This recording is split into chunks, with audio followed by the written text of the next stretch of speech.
Well, good afternoon, ladies and gentlemen. Bon après-midi, tout le monde. Bienvenue, Monsieur le Ministre, at Toronto. You know, friends, they say that the proof of a pudding is in the eating. And in the case of Minister Baird, the proof is actually in the doing. You need a minister to shepherd the first piece of government legislation through the House after an election. Just get John Baird to ensure the passage of the massive Federal Accountability Act. Need a minister to establish an environmental record and control the agenda. Appoint John Baird Minister of the Environment. Need a minister to get stimulus dollars out the door of government and into the shovel-ready projects in deserving communities. Ask John Baird to manage the infrastructure stimulus program while at the same time being the Minister of Transport. Need to ensure that your parliamentary agenda is advanced through the shoals of a minority parliament. Worry not, John Baird will take one for the team and become your House leader. And when you need a partner to help re-establish Canada's role on the world stage, someone who shares with you a determination that the time has come for us to behave like a nation, to stand for what we believe and to carry that message to the world, you choose John Baird as your Minister of Foreign Affairs.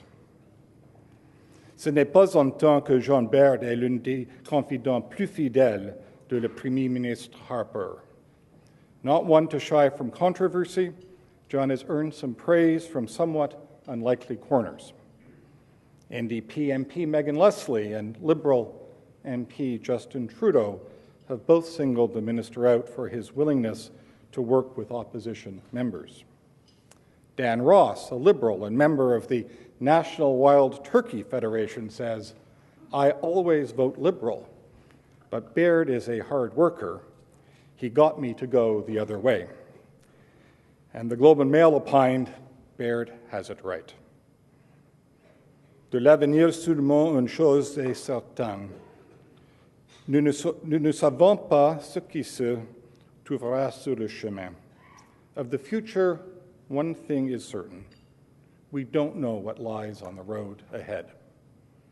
And so, if we choose as our leaders women and men who are genuinely connected to the people they serve and their lives, and committed to making those lives better, committed to building broad, inclusive communities and a stronger Canada, if we choose leaders with courage and smarts and determination and humanity, then we will be ready to face whatever lies on the road ahead. Ladies and gentlemen, Canada is well prepared for that road.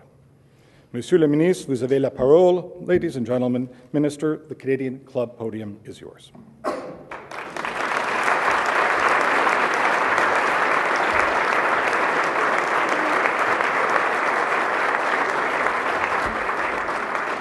Well, thank you very much, Jamie, for that. I particularly like the part about nonpartisanship, being able to act in a nonpartisan way at all times and always work in a nonpartisan, non-confrontational way has always been the hallmark of my strategy to get along with people. And no, there are no other group of people that I can work as well with than Liberal wild turkeys. One of the greatest part of my job is to represent Canada abroad, is to represent Canadian values, Canadian interests. And as Barbara McDougall, one of my esteemed predecessors, will tell you, you do have the opportunity to meet some really incredible people from every kind of background imaginable and from every corner of the world. I was recently at the Commonwealth Summit in Australia, and we discussed a lot of human rights issues, a lot of issues important to the future of the Commonwealth, and the subject of polygamy comes up. Well, I thought this was kind of interesting, and I'm sitting there, a small talk with an African foreign minister who's seated to my right, and just to break the difficult conversation, I said, "Well, do you have polygamy in your country?" And he said, "Absolutely we do, but only for hereditary chiefs." And I am an hereditary chief. I said, "Really?" And so I was, before I could ask him, "My father had 8 wives, he said very proudly. I said, "Wow. And yourself?" One. And before I could say, well, what's up with that? He said, if I had more than that, my wife would kill me. And you have to keep the peace at home. And so you can see there is more that brings us together in the world today than separates us. I'm very pleased to be back here in Toronto, particularly for this morning, after an exciting night last night. The Ottawa Senators beat the Leafs again last night. So I was very excited about that. We're looking forward to hosting the All-Star Game in Ottawa in a couple of weeks. There will be 4 Ottawa Senators, and we'll make sure those 4 Ottawa Senators playing in the All-Star Game welcome the one member of the Toronto Maple Leafs who made it. But seriously, it's great to be back in Toronto. Visiting Toronto, I get to see some good friends and relive some memories from 10 years that I spent at Queen's Park. It's not so much a funny story, but a quick story. When I entered provincial politics in the mid-1990s, the economy here in Toronto was not great. In fact, it was very, very bad. In fact, when I first reported for duty at the Ontario Legislature, there was not a single construction train anywhere in downtown Toronto. The market was absolutely dead. Nothing was being built. What a turnaround there has been. Just last week, Toronto ranked as the #1 city in all of North America for high-rise skyscraper construction.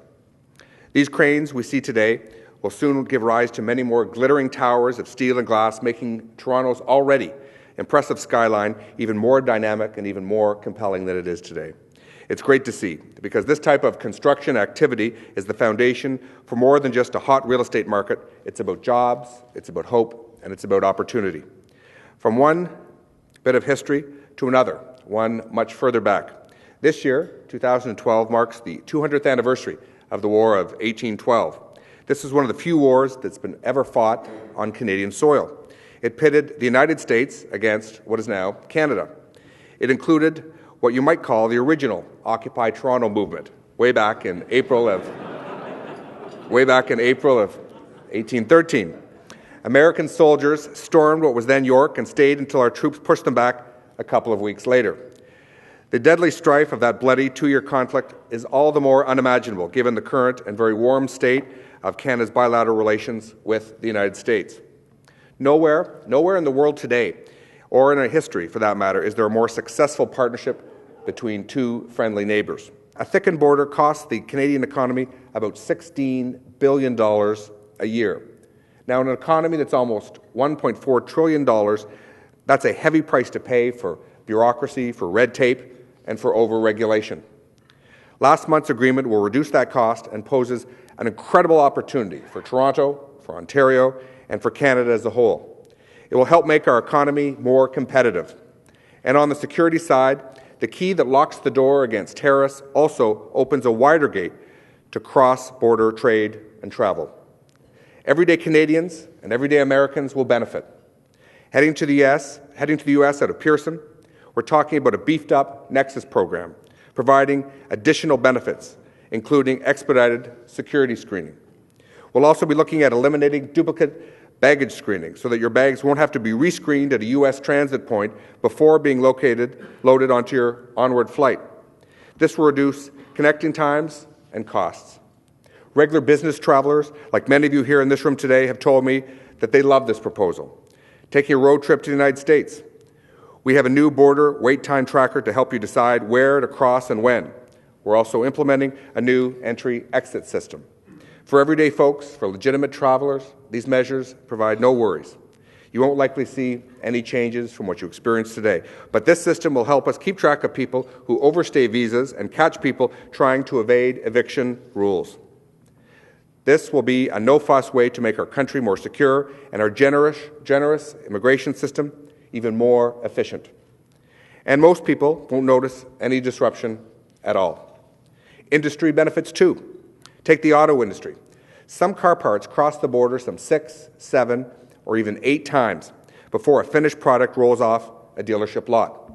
Even slight delays at any of these crossings can be incredibly costly to this important sector of the Ontario economy. We've got a number of things in the works to make this kind of cross-border business easier, and that can only mean good things for plant workers, whether they be in Oshawa, Oakville, Brampton, to name just a few. There will be fewer duplicative tests, for instance, so prototypes will be cheaper, supply chains will be more efficient and integrated, and the industry as a whole will be more competitive. In other industries, regulatory changes will reduce unnecessary duplication and cut red tape in areas, and this is key, where it makes sense to do so. Here's an example. I saw an interview with my good friend David Jacobson, who's the U.S. ambassador to Canada. It was on CTV recently. He was telling a story about how much every day he likes to eat Cheerios for breakfast. He eats Cheerios every morning, but the Cheerios he buys in the United States, though, go through a different manufacturing process from those produced in Canada. The fortifying process is somewhat different. Not better, not worse, just different. And that increases the cost for the consumer for absolutely no good reason. We will align standards where it makes sense without compromising the health and safety of Canadians. And you take that one example and multiply it by 1 million, you can see the huge costs to the Canadian economy. So for the makers of health and beauty products and car seats, to use just a couple of examples, there'll be less tape and less regulation and less duplication. This will mean big things for companies right across the Greater Toronto Area. Bay Street, Main Street, job creators, big and small, will all benefit from these initiatives. So will Canadians and Americans. And as Prime Minister Stephen Harper has recently said, Canada has absolutely no friends among America's enemies. What threatens the security and well-being of the United States threatens the security and well-being of Canadians. That's why we're taking practical steps to thin the border without compromising security. Smarter systems will reduce the inconvenience of multiple freight and baggage inspections, for example. Goods will be screened once, not twice. That makes economic sense, and it makes security sense, too. Some commentators have said that this border action plan would compromise our sovereignty, and I can tell you it is absolutely false. Neither country is in that business. Ambassador Jacobson said it well when he said, Americans value individual liberties just as much as Canadians do. Other commentators have questioned the current state of Canada-U.S. relations. Are there issues between us that still remain to be resolved on the trade front? Absolutely. This speech would not be complete without mentioning that our government wants to see the approval of the Keystone XL pipeline. There are thousands of good-paying jobs on both sides of the border that depend on the approval of that pipeline.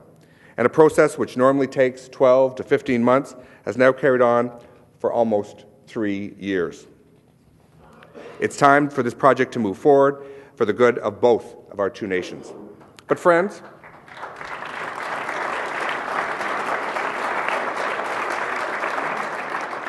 while Keystone XL is important, it's not the only issue that exists between Canada and the United States.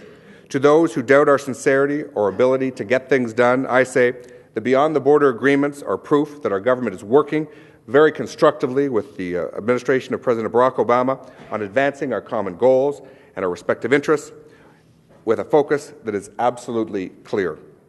I honestly believe that these two agreements that were signed last month constitute the most important step forward in cooperation between our two countries since the North American Free Trade Agreement was signed a number of years ago.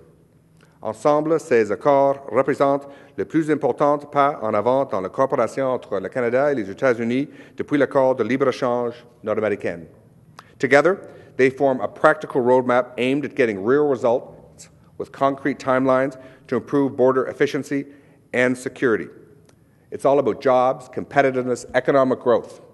In the coming weeks and months, we'll be working with our American friends to thin the border, to put in place real improvements, and to take the necessary steps to protect jobs, to grow our economy, and to keep citizens on both sides of our borders safe. And with that, I'd be very pleased to take any questions. Thank you very much.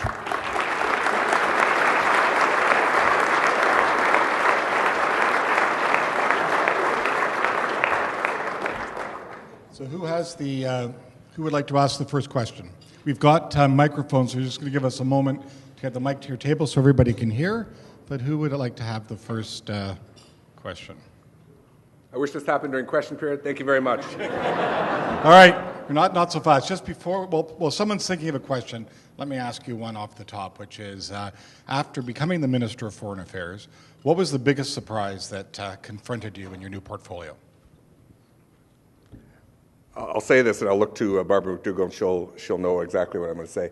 The absolute necessity and priority and importance of establishing personal relationships with people around the world in order to achieve results in fighting for Canadian values or Canadian interests. That's by far the biggest surprise. Also about polygamy in one country in Africa. A question down here. Hi, I just wanted to know if you think that Canada and the USA should move towards a Schengen-like agreement with an erasure of the borders and a complete freedom of movement between people, goods, and services. I think we're looking forward to the free movement of goods and services, the free movement of people, but obviously both Canada and the United States, for our own reasons, value our own sovereignty, and that's why we're committed to eliminating the $16 billion weight that's on the back of the Canadian economy. So we're going to put all of our efforts and energy into that. We don't have any plans on that, but one of the things we've got to do is ensure that it is as effective as possible in order to facilitate legitimate trade and travel. Obviously, we have very different legal regimes on both sides of the border, so we're going to put all of our focus on getting rid of that $16 billion backpack on our backs. Anybody else? Where's Don Johnson when you need him? Your question right here, Florence. Minister, there's some rumblings that Obama will actually cancel as opposed to having delayed the Keystone Agreement. Do you think that there's any chance that, this is going to... We want to see the pipeline built. We understand the challenges that people have in government everywhere in the world. We're a strong believer that the pipeline will be good for the economies of both countries, good for economic security. Now, this would never happen in Canada. Sometimes there can be some mischief makers in the legislative bodies that add things to bills. We don't do that in Canada, of course. But listen, we're committed to working with the Obama administration to see this project go forward. We'd like to see it go forward in the next few months. Having said that, if we have to work hard for the next 13 months, we will do that. We think it's an important project with obvious benefits to both sides of the border. If at first we don't succeed, we'll try again, which we're doing. Last chance. Anybody have one last question for the minister? All right. With that, Paul Bonavero.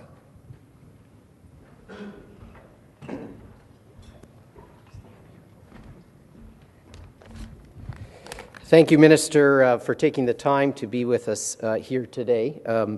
Your service in government, both previously here at Queen's Park and now in Ottawa, is greatly appreciated. I first met the Minister when he was a young Nepean MPP and parliamentary assistant to my boss at the time, the Labour Minister, Elizabeth Whitmer. I think you were probably 16 at the time as the MPP.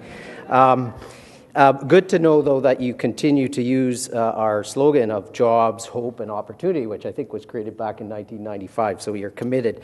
As Minister of Foreign Affairs, your responsibilities now lie mainly beyond our borders, dealing with the situation in Libya and the continuing turmoil in the Middle East and Syria and Iran, and we appreciate that. But we also appreciate, Minister, your efforts in dealing with matters closer to home, in particular our border and trade relationships with the United States. And as your process moves forward and our borders thins, as you say, our economy, which is so dependent on trade, will no doubt benefit from all your hard work and commitment. So on behalf of everyone here today, Minister, and all Canadians, merci beaucoup. Thank you for being here with us today and for your efforts here and abroad.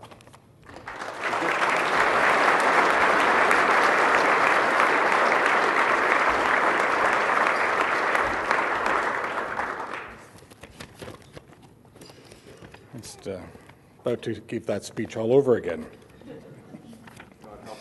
There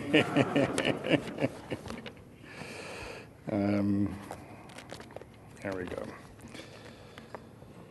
All right. Well, thank you very much, Minister, and thank you also, Paul, for your words of thanks on behalf of us all. Just before we adjourn for lunch, I'd like to make a couple announcements, if I could, of our upcoming events. On the 24th of January, Premier Dalton McGuinty will present a plan for Ontario families and making Ontario the place where the best educated workers make cutting-edge products and services. We invite you to join us for that lunch. On February 3rd, we kickstart our CEO series, and we'll hear from Reed Hastings, co-founder and CEO of Netflix. To order tickets for these or any Canadian Club event, you can visit our website at canadianclub.org. Don't forget that there'll be a podcast of today's event available in a couple of days on iTunes.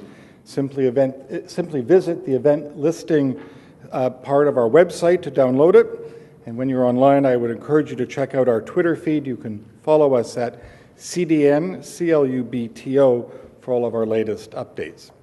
This concludes our Rogers television programming, which will be broadcast on Rogers in the days to come. We continue to be grateful to Rogers and 680 News for their continuing promotion of our events. And now, ladies and gentlemen, I would ask that you rise as you're able and join me in a toast to Canada.